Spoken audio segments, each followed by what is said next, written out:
On the positive, ito yung mga blessings guys sa third quarter guys, no, ng 2026 nyo.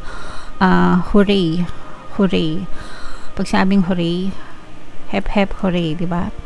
So parang paldo-paldo kayo sa mga blessings guys. Dito nyo ma-experience yung mga more money. Kumbaga, kung sa simula ng 2026 nararamdaman nyo na swerte kayo, maganda yung pasok ng swerte sa inyo, sa third quarter ng 2026 doon yung mararamdaman naman yung full force na marami kayong pera, super blessed kayo pagdating sa kaperahan. Mga kapiksi, mababawi nyo yung mga nawala sa inyo in terms of savings, mga kapiksi, and maaari ulit kayong makapag-ipon. Ayan, no? So this is abundance of money, wealth, riches, no?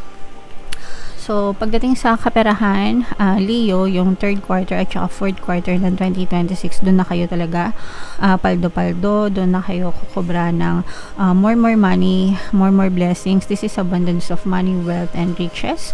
Financial gains, talagang mga rewards. Aani kayo ng maraming kaperahan, guys. So, and sa relationship, ito yung mga reconciliation na nakikita natin kasi 'di ba sabi ko sa inyo, maaari kayo magkaroon ng problema sa relasyon, which is normal naman guys. Pero bago matapos yung taon ng 2026, magkakaroon ng reconciliation. So mananatili pa rin yung pagkakaroon ng harmonious na relationship, maayos yung mga problema sa relasyon, mga kapiksi, and mananaig pa rin yung inyong sweet love connection sa inyong person.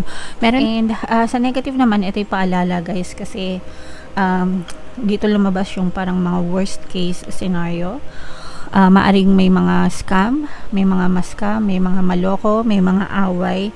So iwasan nyo ito guys, iwasan nyo makipag-away, iwasan nyo maging mainitin ng ulo, at saka iwasan nyo rin yung magdesisyon ng padalos-dalos, mga kapiksi. If magdidesisyon kayo, make sure na pag-isipan nyo mabuti guys.